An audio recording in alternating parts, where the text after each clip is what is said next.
Hi all. നമ്മൾ നേരിടുന്ന ഏറ്റവും വലിയൊരു ചോദ്യമാണ് tell me about your self. ഞാൻ ഈ ചോദ്യം ആദ്യം നേരിട്ടത് യൂണിയൻ പബ്ലിക് സർവീസ് കമ്മീഷനിലെ ഇൻ്റർവ്യൂവിന് പോകുമ്പോഴാണ്. അപ്പം സാധാരണഗതിയിൽ നമുക്ക് ഇതിന് ഉത്തരം പറയുന്നത് 1 മിനിറ്റ് മുതൽ 3 മിനിറ്റ് വരെ ആയിരിക്കും നമുക്ക് കിട്ടുന്നത്. പക്ഷേ ഈ സമയം കൊണ്ട് നമ്മുടെ അൾട്ടിമേറ്റ്ലി നമ്മുടെ ഭാവി നിർണ്ണയിക്കപ്പെടുക. അപ്പം നമ്മളെക്കുറിച്ച് നമുക്ക് പറയാൻ 1 മിനിറ്റോ 2 മിനിറ്റോ 3 മിനിറ്റോ അത്രയും നമ്മൾ പ്രിപ്പയർ ചെയ്തിട്ട് പറയേണ്ടതാണ്.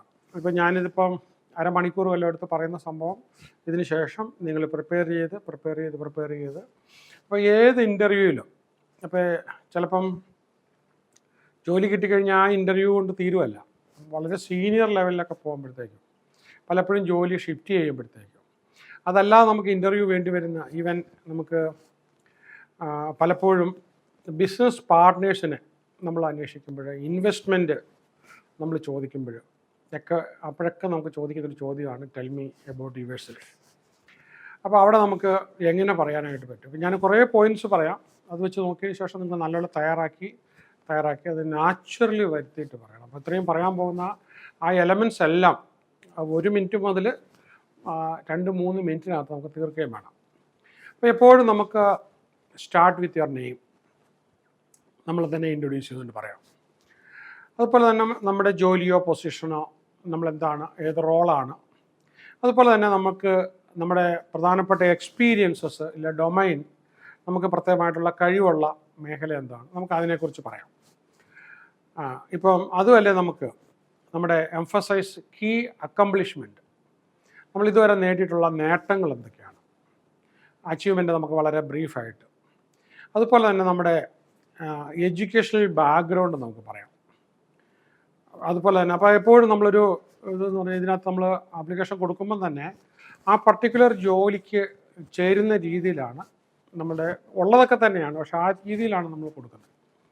ഇപ്പോൾ ഫോർ എക്സാമ്പിൾ ഞാൻ പണ്ട് നേരത്തെ അപ്ലൈ ചെയ്ത UN യുണൈറ്റഡ് നേഷൻസിൽ വളരെ സീനിയർ ആയിട്ടുള്ളൊരു പൊസിഷൻ, അതിനവർ ചോദിച്ചിരുന്നത് advanced degree in political science and PhD and law management, ഇതെല്ലാം വേണം അവർക്ക്. ആൻഡ് 15 years എങ്കിലും ഒരു ഓർഗനൈസേഷനെ നയിച്ച എക്സ്പീരിയൻസ്, ഇത്രയും കാര്യമാണ് അവർ ചോദിച്ചേക്കുന്നത്. അപ്പം നമ്മളെക്കുറിച്ച് പിന്നെ എഴുതാനായിട്ട് ഒരുപാടുണ്ട്. അപ്പോൾ എഴുതുമ്പോഴെല്ലാം അവർ ചോദിച്ചിരിക്കുന്നത്, അപ്പോൾ അവർ D1 പൊസിഷനാണ് ഞാൻ അപ്ലൈ ചെയ്തത്, ഹൈലി ഡിപ്ലോമാറ്റിക് ലെവലിലുള്ള പൊസിഷനാണ്. അപ്പോൾ അതിനകത്ത് വരുന്നതല്ല ആ ജോലിക്ക് എൻ്റെ ക്വാളിഫിക്കേഷൻ സൂട്ടബിൾ ആകുന്നു എന്ന് ബോധ്യപ്പെടുത്തുന്ന രീതിയിലാണ് എഴുതേണ്ടത്. അപ്പോൾ ഇൻ്റർവ്യൂവിലാണെങ്കിലും നമ്മൾ പറയുമ്പോഴത്തേക്കും നമ്മളുടെ ബാക്ക്ഗ്രൗണ്ട് എല്ലാം ഈ പർട്ടിക്കുലർ ജോലിക്ക്. അപ്പോൾ അത് നമുക്കൊരു ബാങ്ക് ക്ലർക്കിന് ഇപ്പോൾ ഇൻ്റർവ്യൂ ഇല്ല, ഏത് സംഭവത്തിലാണെങ്കിലും ഒരു ബിസിനസ് പാർട്ട്ണറെ വേണമെങ്കിലും ഒരു ഇൻവെസ്റ്റ്മെൻറ്റ് വേണമെങ്കിലും ഇവിടെ എല്ലാം നമ്മളിത് ഉപയോഗിക്കണം. അപ്പം അത് കഴിഞ്ഞ് നമുക്ക് പറയുമ്പോഴത്തേക്ക് നമ്മുടെ കരിയറിനകത്തുണ്ടായ പ്രോഗ്രസ് നമുക്ക് പറയാം. ഇനി നമ്മുടെ പാഷനെ കുറിച്ച് നമുക്ക് പറയാം, നമ്മൾ എന്തിനെ സംബന്ധിച്ചാണ് ഏറ്റവും കൂടുതൽ എന്തൂസിയാസ്റ്റിക് ആയിട്ടുള്ളതെന്ന് പറയാം. അതേപോലെ തന്നെ നമ്മുടെ സ്കില്ലുകൾ, ഇന്ന ഏരിയയിൽ എനിക്ക് സ്കില്ലുകളുണ്ടെന്ന് പറയാം. ഇനി നമ്മുടെ സർട്ടിഫിക്കേഷൻസ്, ക്വാളിഫിക്കേഷൻസ് നമുക്കത് പറയാം. അതുപോലെ തന്നെ നമുക്ക് ഈ പ്രൊഫഷണൽ അഫിലിയേഷൻസ്, ഇപ്പോൾ ഞാനാണെങ്കിൽ സൈക്കോളജിക്കൽ സൊസൈറ്റി പോലെ കുറേ എണ്ണത്തിനായിട്ട് എനിക്ക് അഫിലിയേഷൻസ് ഉണ്ട്. ഇനി ചില മെമ്പർഷിപ്പുള്ള അസോസിയേഷൻസ്, അതൊക്കെ നമുക്ക് കാരണം പ്രൊഫഷണൽ അസോസിയേഷൻസാണ്. ഇനി അതുപോലെ തന്നെ നമുക്ക് നമ്മളെ യുണീക്ക് സെല്ലിംഗ് പോയിൻ്റ്, എനിക്ക് മാത്രമായിട്ട് എന്തെങ്കിലും സെല്ലിംഗ് പോയിൻ്റ് ഉണ്ടോ. പലപ്പോഴും എനിക്ക് കിട്ടുന്നൊരു സെല്ലിംഗ് പോയിൻ്റാണ്, സൈക്കോളജിസ്റ്റുകൾ ലോകത്തിൽ ഇഷ്ടംപോലെ ഉണ്ട്, പക്ഷേ സൈക്കോളജി അതുപോലെ തന്നെ management and law and political science, literature, ഈ ഒരു കോമ്പിനേഷനിൽ, ഇംഗ്ലീഷ് ലിറ്ററേച്ചർ, ഈ ഒരു കോമ്പിനേഷനിൽ നമുക്ക് പറയാൻ പറ്റുക. പിന്നെ അതും വീണ്ടും സൈക്കോളജിയിലേക്ക് തന്നെ വരുമ്പോഴത്തേക്കും എനിക്ക് വളരെ റയറായിട്ടുള്ളൊരു സംഭവമാണ്, എനിക്ക് ബൈബിൾ നല്ലപോലെ അറിയാം, ഖുറാൻ നല്ലപോലെ അറിയാം, വേദങ്ങൾ നല്ലപോലെ അറിയാം, ആൻഡ് ബുദ്ധിസം നല്ലപോലെ അറിയാം. അപ്പോൾ എനിക്കൊരു വളരെ ന്യൂട്രലായിട്ടുള്ള റിലീജിയസ് ബാക്ക്ഗ്രൗണ്ടിൽ നിന്നുകൊണ്ട് എനിക്ക് വാലിഡേറ്റ് ചെയ്ത് സംസാരിക്കാൻ പറ്റും. അപ്പോൾ ഇത് ഞാൻ എപ്പോഴും വളരെ എൻ്റെ ഒരു യുണീക്ക് പോയിൻ്റായിട്ട് ഞാൻ പറയുന്നത്. എന്ന് പറഞ്ഞാൽ നിങ്ങൾക്ക് എന്തെങ്കിലും ഇതിപ്പോൾ വളരെ പ്രത്യേക കഴിവാണ്, ഞാൻ അക്യൂർ ചെയ്തൊരു കഴിവാണ്. പിന്നെ ഈ ത്രൂ ഔട്ട് നമ്മൾ സംസാരിച്ചുകൊണ്ടിരിക്കുമ്പോഴെല്ലാം വളരെ പോസിറ്റീവും വളരെ എന്തൂസിയാസ്റ്റിക് ആയിട്ടുള്ള ടോണിൽ വേണം സംസാരിക്കാനായിട്ട്.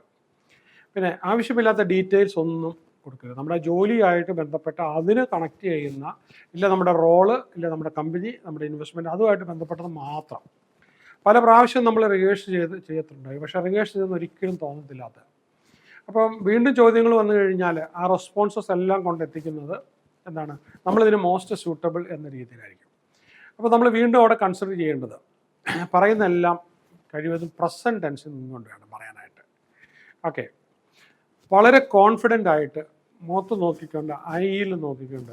ഇനി ഐയിൽ തന്നെ തുറച്ച് നോക്കാൻ ബുദ്ധിമുട്ടുണ്ട്, നമ്മൾ പുരികത്തിലും കണ്ണിൻ്റെ കൃഷ്ണമണിയിലും പീലികളിലും ഒക്കെ നോക്കിക്കൊണ്ട്. പിന്നെ 2-3 പേരുണ്ട്, അവരെല്ലാം മാറി മാറി നമ്മൾ നോക്കിക്കൊണ്ട് അവരുമായിട്ടൊരു അലൈൻമെൻറ്റോട് കൂടി അവരുമായിട്ട് ചേരുന്നു. പിന്നെ ഈ കമ്പനിയുടെ ഗോളും നമ്മുടെ ഗോളും തമ്മിൽ ചേർക്കാൻ പറ്റിയ കാര്യങ്ങളുണ്ട്, അത് ഏറ്റവും ഇത്. അപ്പോൾ നിങ്ങൾ ജോലിക്കാണ് പോകുന്നതെന്നുണ്ടെങ്കിൽ ആ കമ്പനിയെക്കുറിച്ച് നല്ലൊരു റിസർച്ച് ചെയ്യണം, എന്നിട്ട് നമ്മുടെ ആ ജോലിയായിട്ട് ബന്ധപ്പെട്ട്. അപ്പോൾ അവിടെ ഇന്ന് വരെ ഇല്ലാത്ത ഒരുപാട് ഇന്നോവേഷൻസ് നമുക്ക് നടപ്പിലാക്കാൻ പറ്റും എന്നുള്ളത് നമ്മൾ പഠിച്ചതിന് ശേഷം, കംപ്ലീറ്റ്ലി പഠിച്ചതിന് ശേഷം, അവരിങ്ങോട്ടൊന്നും പറഞ്ഞു തരണ്ട, അവർ ചിന്തിക്കുന്ന കഴിഞ്ഞും കൂടുതൽ ആ കമ്പനിയെക്കുറിച്ച് നമ്മൾ പഠിച്ചിരിക്കണം. പിന്നെ അതുപോലെ തന്നെ നമുക്ക് ഫോക്കസ് ഓൺ റീസെൻറ്റ് എക്സ്പീരിയൻസ്, അടുത്ത കാലത്ത് നമ്മൾ നടപ്പിലാക്കി വിജയിച്ച കാര്യങ്ങൾ എന്തിന്. അപ്പോൾ നമ്മുടെ അച്ചീവ്മെൻറ്റ്സ് ഒക്കെ പറയുകയാണെങ്കിൽ ക്വാണ്ടിഫയബിളായിട്ട്, ഞാൻ ഇന്നത് ചെയ്തതുകൊണ്ട് എനിക്ക് ഇപ്പോൾ ഇന്ത്യയിൽ പറയുകയാണെങ്കിൽ ഇത്ര കോടി രൂപ എൻ്റെ കമ്പനിക്ക് ലാഭം ഉണ്ടാക്കാൻ പറ്റിയില്ല, ഇന്ന രീതിയിൽ അത് ക്വാണ്ടിഫൈ ചെയ്ത് പറയണം. അതുപോലെ തന്നെ നമ്മൾ അവർ എപ്പോഴും നമുക്കൊരു ജോലിക്ക് ജോബ് ഡിസ്ക്രിപ്ഷൻസ് കാണും, അപ്പോൾ ആ ഡിസ്ക്രിപ്ഷൻസിന് നേരെ വെച്ചുകൊണ്ട് വേണം, അതുമായിട്ട് കമ്പയർ ചെയ്തുകൊണ്ട് വേണം നമ്മളിതിനെ തയ്യാറാക്കാനായിട്ട്. പിന്നെ അതുപോലെ തന്നെ നമുക്ക് ഇതുമായിട്ട് ബന്ധപ്പെട്ട സോഫ്റ്റ് സ്കിൽസ് ഉണ്ടെന്നുള്ളത് അവർക്ക് ബോധ്യമാകണം. ടീം വർക്ക് ചെയ്യാനായിട്ട്, ടീമിനെ നയിക്കാനായിട്ട്, ലീഡർഷിപ്പ്, കമ്മ്യൂണിക്കേഷൻ എബിലിറ്റി. പിന്നെ അതുപോലെ തന്നെ നമ്മൾ സംസാരിക്കുന്ന എല്ലാം വളരെ പ്രൊഫഷണലി ആയിരിക്കണം, അൺറിലേറ്റഡ് ആയിട്ടുള്ള ഒന്നും നമ്മളവിടെ സംസാരിക്കരുത്. വളരെ ഓതൻറ്റിക്കായിട്ട് നമുക്ക് സംസാരിക്കാനായിട്ട് പറ്റണം. നമ്മളെക്കുറിച്ച് പറയുമ്പോൾ, നമ്മൾ ചെയ്ത കാര്യത്തെക്കുറിച്ച് പറയുമ്പോൾ നല്ല പാഷനേറ്റായിട്ട് പറയണം. ഇനി നമ്മൾ ഒരു ബ്രീഫ് കരിയർ ഓവർവ്യൂ, എന്തുകൊണ്ടാണ് നമ്മൾ പഴയത് വിട്ടിട്ട് ഇതിലേക്ക് വരുന്നത്, നമുക്ക് റീസണബിളായിട്ട് നമുക്കത് കറക്റ്റായിട്ട് പറയാം, അവർ ഡിച്ച് ചെയ്ത് പോരുതെന്ന് തോന്നരുത്. ഇനി നമ്മുടെ ഡെലിവറി പല പ്രാവശ്യവും നമുക്ക് പ്രാക്ടീസ് ചെയ്ത്, ടോണൊക്കെ പ്രാക്ടീസ് ചെയ്ത്, പേസിങ് പ്രാക്ടീസ് ചെയ്ത്, സൗണ്ട് പ്രാക്ടീസ് ചെയ്ത്. ഞാൻ ഒരുപാട് കാൻഡിഡേറ്റ്സിനെ ഇൻ്റർവ്യൂ ചെയ്തിട്ടുണ്ട്. പലപ്പോഴും കാൻഡിഡേറ്റ്സിനെ റിജക്റ്റ് ചെയ്തിട്ടുള്ളത് അവർ പറഞ്ഞത് ഫുള്ള് കേൾക്കാൻ പറ്റിയില്ല എന്നുള്ളതാണ്. രണ്ടാമതായിട്ട് റിജക്റ്റ് ചെയ്തിട്ടുള്ളത് അവർ പറയുന്നതിന് സ്പീഡ് കൂടിപ്പോയിട്ട് നമുക്ക് അവർ പറഞ്ഞതിൻ്റെ പകുതി പോലും മനസ്സിലാകുന്നില്ല എന്നുള്ളത് വെച്ചിട്ടാണ്. ഇവിടെ നമുക്കൊരു സ്റ്റാർ മെത്തേഡെന്നും പറഞ്ഞിരുന്നുണ്ട്. സ്റ്റാർ എന്ന് പറയുമ്പം അക്രോണിമാണ്, share, situations, task and actions. അപ്പം ആ രീതിയിൽ നമുക്ക് അവതരിപ്പിക്കാം പോയിൻ്റായിട്ട്. പിന്നെ എപ്പോഴും നമ്മൾ വളരെ കൺസൈസ് ആയിട്ട്, വളരെ ബ്രീഫായിട്ട് സത്ത് മാത്രം പറയുക. പിന്നെ നമുക്ക് അഡാപ്റ്റബിളായിട്ട് നമ്മൾ വളരെ സാഹചര്യങ്ങൾക്കായിട്ട് അഡാപ്റ്റ് ചെയ്യുന്നതും, ചാലഞ്ചസ് വന്നപ്പോൾ നേരിട്ടു, അതിൽ നമുക്ക് ചാലഞ്ചസ് നേട്ടമായിട്ടുണ്ടാക്കി. നമ്മുടെ പ്രോബ്ലം സോൾവിങ് സ്കിൽസ്, ഇതുപോലൊരു പ്രോബ്ലം ഉണ്ടായിരുന്നു എനിക്കത് അത് വളരെ കൃത്യമായി എനിക്കത് സോൾവ് ചെയ്യാനായിട്ട് പറ്റി. ഇനി നമുക്ക് അവാർഡോ റെക്കഗ്നേഷൻസ് വന്നിട്ടുണ്ടെങ്കിൽ അതിനെക്കുറിച്ച് എനിക്ക് ഇന്നതിന് അവാർഡ് കിട്ടിയിട്ടുണ്ട്, ഞാൻ ഇന്നത് ചെയ്തപ്പോഴാണ് എന്ന് നമുക്ക് പറയാം. പിന്നെ നമ്മുടെ എക്സ്പീരിയൻസ്, അവർക്ക് ആവശ്യമുള്ളതുമായിട്ട് നമ്മുടെ എക്സ്പീരിയൻസിനെ കണക്ട് ചെയ്യണം. ഇനി അതുപോലെ തന്നെ വളരെ പാസ്റ്റ് എംപ്ലോയീസിനെ കുറിച്ച് ഒരു നെഗറ്റീവ്, ഞാൻ ഒരിക്കലും ഒരു ഇൻ്റർവ്യൂവിനകത്തിരിക്കുകയാണ്, വളരെ ഒരു GM-ൻ്റെ പോസ്റ്റാണ്. അപ്പം എൻ്റെ സ്ഥാപനത്തിനല്ല, വേറെ സ്ഥാപനത്തിന് വേണ്ടിയിട്ടാണ്. ഞാൻ നല്ലൊരു കാൻഡിഡേറ്റ് ഉണ്ടായിരുന്നു. അപ്പം ഞാൻ അവഗണിച്ചത് പ്രീവിയസ് എംപ്ലോയറെ കുറിച്ച് അയാൾ ദൂഷിപ്പിച്ച ക്ലാസ്സിലായിരുന്നു. അതുകൊണ്ട് തന്നെ അയാൾ അപ്പം തന്നെ വിട്ടു. അപ്പോൾ അത് വരാൻ പാടില്ല. അതുപോലെ തന്നെ ആക്റ്റീവ് ലിസണിങ്, വളരെ ശ്രദ്ധയോടുകൂടി നമ്മൾ, അപ്പോൾ വേറൊരാൾ പറയണം, ഇതും എല്ലാം നമ്മൾ ശ്രദ്ധിക്കണം. പിന്നെ നമ്മൾ എന്തെങ്കിലും ഫോളോ അപ്പ് ക്വസ്റ്റ്യൻസ് വരും, അതും പ്രതീക്ഷിച്ചിരിക്കണം. അപ്പോൾ നമ്മൾ വരുമ്പോഴത്തേക്കും നമ്മൾ നോഡിങ്ങോടുകൂടി യെസ്, നമ്മളതിനെ സപ്പോർട്ട് ചെയ്തുകൊണ്ട്. അപ്പോൾ അവിടെ എല്ലാം നമ്മൾ നല്ല എന്തൂസിയാസം, വളരെ പോസിറ്റീവായിട്ടുള്ള ബോഡി ലാംഗ്വേജ്, നല്ല സ്മൈല്, ഗുഡ് പോസ്ചർ, വളരെ കോൺഫിഡൻ്റ് ആയിട്ടുള്ള പോസ്റ്റർ ആയിരിക്കണം. പിന്നെ നമ്മൾ കമ്പനിയുടെ കൾച്ചറിന് ചേരുന്ന രീതിയിലാണ് ആ രീതിയിൽ നമ്മൾ പ്രസൻറ്റ് ചെയ്യണം. അതേപോലെ തന്നെ നമുക്ക് ആ ഇൻഡസ്ട്രിയോടുള്ള പാഷൻ, എന്തുകൊണ്ടാണ് ഞാൻ ആ ഇൻഡസ്ട്രിയെ ഇത് ചെയ്യുന്നത്. ഇപ്പോൾ എൻ്റെ അടുത്ത് ചോദിക്കുകയാണ് എന്തുകൊണ്ടാണ് ഞാനൊരു ട്രെയിനറായിട്ട്, കോച്ചായിട്ട് ഞാൻ കണ്ടിന്യൂ ചെയ്യുന്നത്. എനിക്ക് ഏറ്റവും കൂടുതൽ സാറ്റിസ്ഫാക്ഷൻ കിട്ടുന്നത് ഞാൻ മുഖാന്തരം ഒരുപാട് പേര് ജീവിതത്തിൽ മെച്ചപ്പെട്ടു പോകുന്നു, ജീവിതം മാറി മറിക്കുന്നു. ആ കഥകൾ കേൾക്കുന്നത് എനിക്ക് ഭയങ്കര ത്രില്ലാണ്. So I am thrilled with that. പിന്നെ ടെക്നിക്കൽ ജാർഗൻസ് കഴിവതും ചിലപ്പോൾ അയാൾക്ക് അറിയത്തില്ലായിരിക്കും നമ്മൾ ടെക്നിക്കലി പറയുന്നത്. അപ്പോൾ ടെക്നിക്കൽ വാക്കുകൾ കഴിവതും ഒഴിവാക്കാം.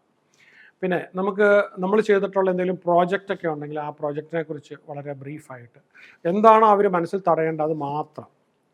പിന്നെ നമ്മുടെ കരിയർ ഗോൾസിനെ കുറിച്ച് സാധാരണഗതി ചോദിക്കാൻ ചാൻസ് ഉണ്ട്. അതുകൂടെ അതിനകത്ത് നമുക്ക് ഇത് ചെയ്യാം. പറയുന്നതെല്ലാം ഒരു ക്രോണോളജിക്കൽ ഓർഡറിൽ എവിടെ തുടങ്ങി നമ്മളൊരു യാത്ര പോകുന്നത് പോലെ ഒരു ഗൂഗിൾ മാപ്പ് ഇട്ടിട്ട് അപ്പോൾ മാപ്പ് തുടങ്ങിയത് മുതൽ എൻഡ് വരെയുള്ള രീതിയിൽ എഴുതി ഒരു വലിയ ഷീറ്റിൽ എഴുതിയിട്ട് പ്രാക്ടീസ് ചെയ്ത് സെറ്റാക്കി കഴിഞ്ഞാൽ നമ്മൾ ഒറ്ററിനല്ലേ പ്രാക്ടീസ് ചെയ്യേണ്ടതുള്ളൂ. എവിടെ ചെന്നാൽ അത് തന്നെയാണ്. ഈ ക്രോണോളജിക്കൽ ഓർഡറിൽ നമുക്ക് പറയാനായിട്ട് പറ്റും. പിന്നെ ഈ കമ്പനിയുടെ മിഷൻ സ്റ്റേറ്റ്മെൻറ്റ് അവരുടെ ഇപ്പം നമ്മൾ നേരത്തെ ചെയ്തിട്ടുള്ള അതുമായിട്ട് കണക്ട് ചെയ്യാൻ പറ്റുന്നുണ്ടെങ്കിൽ ഇവരുടെ മിഷൻ സ്റ്റേറ്റ്മെൻറ്റ് ഇഷ്ടപ്പെട്ടു. പിന്നെ അതുപോലെ തന്നെ നമുക്ക് നേരത്തെ എക്സ്പീരിയൻസ് ഇവിടെ ഭയങ്കരമായിട്ട് റെലവൻ്റ് ആയിട്ട് വരുന്നുണ്ടെങ്കിൽ, പിന്നെ ചില ഇതിലത്തൊക്കെ ഇപ്പോൾ എനിക്കൊക്കെ ആണെങ്കിൽ എന്നെക്കുറിച്ചും സ്വാഭാവികമായിട്ടും ക്വസ്റ്റ്യൻസ് ചോദിക്കും. പബ്ലിക്കേഷൻസ് ഇപ്പോൾ PhD എന്ന് പറഞ്ഞു കഴിഞ്ഞാൽ അത് തന്നെ അന്നേരം ചോദിക്കും ഏത് സബ്ജക്റ്റിലാണ്, ആ ടോപ്പിക്കിൻ്റെ പേര് പറയാൻ പറയും. അപ്പം മിക്കവാറും അപ്പോൾ അത് ഇങ്ങോട്ട് പറയാനുള്ള സൗകര്യം കൊടുക്കത്തില്ല. ഞാൻ പറയും ഇന്ന ടോപ്പിക്കിലാണ്, ഇന്ന വിഷയത്തിൽ ഇന്ന ടോപ്പിക്കിൽ ഞാൻ റിസർച്ച് ചെയ്തു, ഇന്ന ഇയറിൽ ഞാനത് പബ്ലിഷ് ചെയ്തു, ഇന്ന പബ്ലിഷറായിരുന്നു ചെയ്തു, അത്രയും സാധനങ്ങൾ പറയാം. അപ്പോൾ അവിടെ ചോദിക്കാനായിട്ടുള്ളൊരു സംഭവം വരുന്നില്ല. അപ്പോൾ അതും വളരെ കൃത്യമായിട്ട്, പിന്നെ ഒരു സ്റ്റോറി ടെല്ലിംഗ് ലാഘവത്തോടു കൂടി പറയാൻ പറ്റുമെന്നുണ്ടെങ്കിൽ വളരെ നല്ലതാണ്. നമ്മളൊരു കഥ പറയുന്നത് പോലെ പറയാനായിട്ട് പറ്റുന്ന കുറേ പ്രാവശ്യം എക്സ്പീരിയൻസ് ചെയ്താലേ. പക്ഷേ ഒരു കാര്യം വിചാരിക്കണം, 1 മിനിറ്റ് മുതൽ 3 മിനിറ്റ് വരെ മാക്സിമം കിട്ടത്തുള്ളൂ. പിന്നെ അപ്പോൾ ഇത് നമ്മൾ പറഞ്ഞു കഴിഞ്ഞാൽ നമ്മൾ വീണ്ടും ചെയ്യേണ്ടതെന്ന് പറഞ്ഞു കഴിഞ്ഞാൽ ഒരു ഡൈനാമിക് ആയിട്ടുള്ള എൻവയറമെൻറ്റ് കിട്ടാനായിട്ട് അവിടെ ത്രൈവ് ചെയ്യണമെന്നാണ് ഞാൻ ആഗ്രഹിക്കുന്നത്. അതേപോലെ തന്നെ ഒരു നോൺ വെർബൽ ആയിട്ടുള്ള കമ്മ്യൂണിക്കേഷനും ഐ കോണ്ടാക്ട്സും, അപ്പോൾ ഇതൊക്കെ നമ്മൾ വേണം. ഈ വിരൽ അവിടെ ഇട്ട് അനക്കാനോ പേനായിട്ട് ചരിക്കാനോ അങ്ങനത്തെ കാര്യങ്ങളെല്ലാം കഴിവതും ഒഴിവാക്കണം. വളരെ കോൺഫിഡൻ്റ് ആയിട്ട് നമ്മൾ ഉപയോഗിക്കുന്ന ടോണ് വളരെ, അപ്പോൾ എന്തൂസിയാസവും പ്രൊഫഷണലിസവും വരുന്ന രീതിയിലായിരിക്കണം. ഒരു വിധത്തിൽ ഈ സംസാരത്തിനിടയ്ക്ക് ഒരു നെഗറ്റീവ് ലാംഗ്വേജ്, നെഗറ്റീവ് വാക്കോ കയറരുത്. അത് നമ്മൾ വളരെ പ്രധാനമായിട്ട്. അപ്പോൾ നിങ്ങൾക്ക് മാത്രം പോരാ, നിങ്ങളുടെ ആരെങ്കിലും ഫ്രണ്ടിൻ്റെ അടുത്തും ഫോണിൽ കൂടെ ആണെങ്കിലും, വേറെ ആരും മുന്നേ എടുക്കാനില്ലെങ്കിലും ഫോണിൽ കൂടെ ആണെങ്കിലും ഞാൻ ഇൻ്റർവ്യൂവിന് ഇങ്ങനെയാണ് പറയാൻ പോകുന്നത്, എന്നെക്കുറിച്ച് പറയാൻ പോകുന്നതെന്ന് നമുക്ക് തീർച്ചയായിട്ടും നമുക്കത് ചെയ്യണം. പിന്നെ അതുപോലെ തന്നെ എനിക്ക് ടീം മാനേജ് ചെയ്യാനുള്ള സ്കില്ലിനെ കുറിച്ച്, ഇല്ലെങ്കിൽ ഞാൻ ടീം ഹെഡായിട്ട് ഇരുന്നിട്ടുള്ളത്. അതുപോലെ ഈ ഞാൻ എംപ്ലോയ്മെൻറ്റ് കഴിഞ്ഞിട്ട് വേറെ എന്തെങ്കിലും പരിപാടിക്ക് പോയി ഒരു ഗ്യാപ്പുണ്ട് 3 വർഷം. അപ്പോൾ ആ 3 വർഷം ഞാൻ ആന്ത്രപ്രണർ ആയിരുന്നുണ്ടെങ്കിൽ അത് ഞാൻ എന്ത് ചെയ്യുമായിരുന്നു, ആ ഒരു കാര്യം കൂടെ, ആ ഗ്യാപ്പും കൂടെ നമുക്ക് കറക്റ്റായിട്ട് ഫില്ലിൻ ചെയ്ത് പറയാനായിട്ട് പറ്റണം. അതുപോലെ തന്നെ ഈ കള്ളങ്ങൾ പറയാതിരിക്കുക നല്ലത്. കള്ളങ്ങൾ പറഞ്ഞാൽ നമുക്ക് വളരെ സാധ്യത വീണ്ടും അവിടെ പറയും, കാരണം അത് മനസ്സിലാക്കാനുള്ള കഴിവുള്ളവരാണ്. പിന്നെ പ്രോബ്ലം സോൾവിങ് എബിലിറ്റി, അവിടെ ഒന്നും ബോസ്റ്റ് ചെയ്യരുത്. പിന്നെ നമുക്കൊരു കാർ മെത്തേഡൊന്നും പറഞ്ഞിരുന്നുണ്ട്. അതെന്താണെന്ന് വെച്ച് കഴിഞ്ഞാൽ കോണ്ടെക്സ്റ്റ്, ആക്ഷൻ ആൻഡ് റിസൾട്ട്, ഈ രീതിയിൽ നമ്മൾ ആ ഫ്രെയിംവർക്കിനകത്ത് നമുക്ക് വേണമെങ്കിൽ പറയാം. പിന്നെ ഈ പറയുന്ന കാര്യങ്ങൾ നമ്മൾ വലുത് പറഞ്ഞാലും വളരെ ഹ്യൂമിലിറ്റി, നമുക്ക് അറിവ് പ്ലസ് ഹ്യൂമിലിറ്റി വരുമ്പോഴാണ് കൂടുതൽ നമ്മൾ അക്സെപ്റ്റബിൾ ആയി പോകുന്നത്. പിന്നെ വളരെ അങ്ങോട്ട് ഇതായിട്ട് ഇപ്പോൾ ചിലപ്പോൾ ഒരു കാര്യം പലപ്പോഴും ഇൻ്റർവ്യൂവിനകത്ത് നമുക്ക് ചിലപ്പോൾ ടീ ഓഫർ ചെയ്യും, അതിൻ്റെ കൂടെ സ്നാക്സ് ഓഫർ ചെയ്യും. അപ്പോൾ ടീ കഴിക്കുക, സ്നാക്സ് കഴിവതും ഒഴിവാക്കുക. സ്നാക്സ് വായി വെക്കുമ്പോഴായിരിക്കും ഒരു ചോദ്യം വരുന്നത്, നമ്മൾ വല്ലാത്ത ഒക്കോടെ. എനിക്ക് അങ്ങനെ ഒരു സിറ്റുവേഷൻ ഉണ്ടായിട്ടുണ്ട്. അപ്പോൾ ഞാൻ എന്ത് ചെയ്യുന്നത് വെച്ചാൽ ആദ്യം കടിച്ചത് മാത്രം വിഴുങ്ങിയിട്ട് ബാക്കി അപ്പം തന്നെ ഇത് വെച്ചു. ബാക്കി ആ ചോദ്യം പടപടാ ഷൂട്ടിംഗ് ആയിരുന്നു. അപ്പോൾ ആ സമയം വന്നു കഴിഞ്ഞപ്പോഴത്തേക്ക് ഈ പടപട പറയാനായിട്ട് പറ്റി. ഇനി നമുക്ക് അതുമായിട്ട് സെൻസിറ്റീവായിട്ടോ അതുമായിട്ട് റിലേറ്റഡ് അല്ലാത്ത കാര്യങ്ങളൊന്നും നമ്മൾ പറയരുത്. പിന്നെ നമുക്ക് എന്തുകൊണ്ടാണ് നമ്മൾ കരിയർ ചേഞ്ച് ചെയ്യുന്നതെന്ന് ചോദിച്ചു കഴിഞ്ഞാൽ അതിന് വളരെ കൃത്യമായ കൺവിൻസിങ് ആയിട്ടുള്ള ഒരു കാര്യം നമുക്കുണ്ടാവണം. അതിനെ ബേസ് ചെയ്തുകൊണ്ടായിരിക്കണം നമുക്ക് പറയാനായിട്ട്. പിന്നെ നമുക്കിപ്പോൾ ഈ കഴിവുണ്ടെന്ന് എക്സിബിറ്റ് ചെയ്താൽ തീർച്ചയായിട്ടും നമുക്ക് ഇൻകം കൂടുതൽ തരാനാണ് ചാൻസ്. നമ്മളപ്പോൾ അതുകൊണ്ട് ഒരിക്കലും നമ്മുടെ സാലറി അത് കുറയ്ക്കരുത്. സാലറി നെഗോഷിയേറ്റ് ചെയ്യുന്ന ഒരു രീതിയുണ്ട്. അപ്പോൾ അത് സമയം കിട്ടിയാൽ എപ്പോഴെങ്കിലും പഠിപ്പിച്ച് തരാനായിട്ട് നോക്കാം. നമുക്ക് നമ്മുടെ മാക്സിമം ഒരു കമ്പനിയിൽ നിന്ന് നമുക്ക് സാലറി എങ്ങനെയാണ് ചോദിച്ചു വാങ്ങിയതെന്ന്. അപ്പം ആ രീതിയിൽ നമ്മളത് ഇത് ചെയ്യണം. പിന്നെ പലപ്പോഴും ചെയ്യാൻ പറ്റുന്നത്, ഇപ്പം ഞാൻ ഇൻ്റർവ്യൂ ചെയ്യുമ്പോൾ ഇപ്പം ലൈഫ് ലൈൻ ഒരുപാട് പേരെ എടുക്കാറുണ്ട്, പലപ്പോഴും എടുക്കാറുണ്ട്. അപ്പം ഞാൻ പലപ്പോഴും ചെയ്യുന്നതെന്ന് വെച്ച് കഴിഞ്ഞാൽ സീനിയർ ലെവലിലാണെങ്കിൽ ഈ ടാസ്ക് പറഞ്ഞിട്ട് ഈ ടാസ്ക് ചെയ്യാൻ പറ്റുമോ. അപ്പം അവിടെ കോമ്പിറ്റൻ്റ് ആയിട്ടുള്ള കാൻഡിഡേറ്റ് ആണെങ്കിൽ പറയണം ആ ടാസ്ക് അല്ല, അതിൻ്റെ ഞാൻ ഇത്ര ശതമാനം കൂടെ ഞാൻ കൂടുതൽ ചെയ്യും, ഇന്നതുപോലെ ഞാൻ ചെയ്യും. എന്നിട്ട് അയാൾ നമ്മൾ ഓഫർ ചെയ്യുന്ന കഴിഞ്ഞ് ഒരു 50% റെമ്യൂണറേഷൻ കൂടുതൽ ചോദിച്ചാലും നമ്മൾ കൊടുക്കും. കാരണം എന്താ, അയാളുടെ ഓഫർ ആ ഇത് നമ്മൾ ചോദിച്ചേക്കുന്നത് കൂടുതൽ ചെയ്യാൻ തയ്യാറാണ്. അപ്പോൾ തീർച്ചയായിട്ടും നമുക്ക് കൊടുക്കാനായിട്ട് പറ്റും. അപ്പോൾ ആ ഒരു പ്രോബ്ലമൊക്കെ എങ്ങനെ നമ്മൾ സോൾവ് ചെയ്ത മെത്തഡോളജിയെക്കുറിച്ച് പറയുന്നതൊക്കെ നല്ലതായിരിക്കും. അത് കഴിഞ്ഞ് നമ്മൾ ഈ സംസാരം തീർന്നു കഴിയുമ്പം തികഞ്ഞ ഗ്രാറ്റിറ്റ്യൂഡോടുകൂടി നമ്മൾ മുഖത്തെല്ലാം നോക്കി, ഇപ്പോൾ ത്രൂ ഔട്ട് ദ പീരീഡ് അവരുടെ മുഖത്തും എല്ലാം നമ്മൾ കംപ്ലീറ്റ്ലി കണ്ണിലും മുഖത്തും എല്ലാം നമ്മൾ നോക്കിക്കൊണ്ട് വേണം സംസാരിക്കാൻ. അത് കഴിഞ്ഞ് നല്ലൊരു ഗ്രാറ്റിറ്റ്യൂഡ് എക്സ്പ്രസ് ചെയ്ത്, എക്സ്ട്രാ ഗ്രാറ്റിറ്റ്യൂഡ് എക്സ്പ്രസ് ചെയ്തിട്ട് വേണം. അപ്പോൾ നമുക്ക് ഏതാണ്ട് ജോലി അശുഭാപ്തി വിശ്വാസം ഒട്ടും വരുന്നത് കിട്ടിയെന്ന് വിചാരിച്ച് തന്നെ വേണം നമ്മൾ ഇറങ്ങാനായിട്ട്. അപ്പം സാലറിയെക്കുറിച്ച് സാധാരണഗതിയിൽ അവിടെ വെച്ച് തന്നെ ഒരു സാലറി ചോദിക്കാറില്ല. അങ്ങനെ ഒരു സീനിയർ പൊസിഷൻസിനൊക്കെ ഇപ്പോൾ ഈ കമ്പനിയൊക്കെ നെഗോഷിയേറ്റ് ചെയ്യുമ്പോഴത്തേക്ക് അങ്ങനെ ചോദിക്കാറില്ല, അതിന് ശേഷമായിരിക്കും. അപ്പോൾ അവിടെ നമ്മുടെ ടാസ്കിന് കമ്പനി പ്രതീക്ഷിക്കും, ചുമ്മാ ബോസ്റ്റ് ചെയ്യുകയല്ല, ഇന്ന മെത്തഡോളജിക്കൂടെ കമ്പനി ഉദ്ദേശിക്കുന്ന കഴിഞ്ഞും വളരെ കൂടുതൽ എനിക്ക് ചെയ്യാൻ പറ്റും എന്ന് നമ്മൾ ബോധിപ്പിക്കുകയും അത് ചെയ്യാൻ പറ്റുകയും ചെയ്യുകയാണെങ്കിൽ ഡെഫിനറ്റായിട്ട് നിങ്ങൾക്കൊരു നല്ല പാക്കേജിങ് കിട്ടും. അപ്പോൾ ഇത് തന്നെയാണ് നമ്മൾ ഒരു ഇൻവെസ്റ്റർ വരുമ്പം അയാൾക്ക് വേറൊരിടത്ത് ഇൻവെസ്റ്റ് ചെയ്താൽ കിട്ടാവുന്നതിൻ്റെ ഡബിൾ ഇവിടെ കിട്ടാനുള്ള സാധ്യതയാണ്. അതെങ്ങനെ ഞാൻ കിട്ടിക്കും, എങ്ങനെ വളർത്തും, എങ്ങനെ ഈ കമ്പനിയെ രക്ഷപ്പെടുത്തും എന്നുള്ളത് നമ്മുടെ തന്നെ കമ്പനിയാണ്. അപ്പോൾ അതിനെ നമുക്ക് എങ്ങനെ പറയാൻ പറ്റും, ഇത് വളരെ വേറെ ഒരുപാട് അവസരങ്ങളുണ്ട് നമുക്ക് ഇൻ്റർവ്യൂസ് വരുന്നത്. അപ്പോൾ ഞാൻ ഈ ഞാൻ ഇൻ്റർവ്യൂവിനൊക്കെ പോയത് കുറേ കാലങ്ങൾക്ക് മുമ്പാണ്. ആ കാലം പോലും ഞാൻ വളരെ സീനിയർ പോസ്റ്റുകൾക്കാണ് ഞാൻ പോയിട്ടുള്ളത്. അപ്പോൾ അവിടെയെല്ലാം ഈ പറഞ്ഞതുപോലെ നമുക്ക് വളരെ പോസിറ്റീവ്, വളരെ വളരെ വളരെ പോസിറ്റീവാണ്. പക്ഷേ എന്നെ സംബന്ധിച്ചിടത്തോളം എൻ്റെ സ്വപ്നങ്ങൾ നടക്കണമെന്നുണ്ടെങ്കിൽ എനിക്ക് അതിലൊന്നും നിന്നാൽ ഒക്കത്തില്ല. അപ്പോൾ അതുകൊണ്ട് നമുക്ക് പിന്നെ ആവശ്യമുണ്ടെങ്കിൽ മാത്രമേ, എന്നാലും ഈ പറഞ്ഞ ഗ്ലോബലി എപ്പോഴും യാത്ര ചെയ്ത് നടക്കാൻ പറ്റുന്ന ഒരു പോസ്റ്റ് ഞാൻ ആഗ്രഹിച്ചത്. അത് കിട്ടി വന്നപ്പോഴത്തേക്കുള്ള പ്രശ്നം അത് വളരെ ടെമ്പററി ആയിപ്പോയി. അപ്പോൾ എനിക്ക് അങ്ങനെ ഒരു അഡ്വൈസ് കിട്ടിയോണ്ടാണ് ഞാനത് അക്സെപ്റ്റ് ചെയ്യാതെ വന്നത്. അപ്പോൾ എന്ന് പറഞ്ഞാൽ നമുക്ക് വേണ്ടാത്തൊരു സംഭവം കിട്ടി അത് അക്സെപ്റ്റ് ചെയ്ത് കയറിയിട്ട് പിന്നെ അതിനകത്ത് നൂരാൻ വയ്യാത്ത ഒരു സംഭവത്തിൽ നമ്മൾ വിട്ടുപോകാം. അപ്പം നമ്മളത് വളരെ ആലോചിച്ചതിന് ശേഷം വേണം, വെറുതെ പോകേണ്ട കാര്യമില്ല. ഒരു എക്സ്പീരിയൻസ് കിട്ടാൻ വേണ്ടി നമ്മൾ ഇൻ്റർവ്യൂവിന് പോകേണ്ട കാര്യമില്ല. അത് നിങ്ങളുടെ മുറിക്കകത്ത് തന്നെ ഇപ്പോൾ ഈ പറഞ്ഞതിനെ ബേസ് ചെയ്തിട്ട്, ഇപ്പോൾ ഞാൻ പറഞ്ഞല്ലോ ഒരുപാട് കാൻഡിഡേറ്റ്സിനെ ഇൻ്റർവ്യൂ ചെയ്തിട്ടുള്ള ആളാണ് ഞാൻ തന്നെ, ഒരുപാട് സീനിയർ പോസ്റ്റുകൾക്ക് ഇൻ്റർവ്യൂവിന് പോയിട്ടുള്ള ആളാണ്. അപ്പോൾ അതിൻ്റെ ഒരു വെളിച്ചത്തിൽ പിന്നെ ബാക്കി എൻ്റെ പഠനങ്ങളും സൈക്കോളജിയും മാനേജ്മെൻറ്റും എല്ലാം വെച്ചിട്ടാണ് ഞാൻ ഈ പറഞ്ഞിരിക്കുന്നത്. അപ്പോൾ ഇത്രയും കാര്യങ്ങൾ നിങ്ങൾ വീണ്ടും കണ്ട് നിങ്ങൾ പ്രാക്ടീസ് ചെയ്തിട്ടുണ്ടെങ്കിൽ you can excel in any interview. All the best.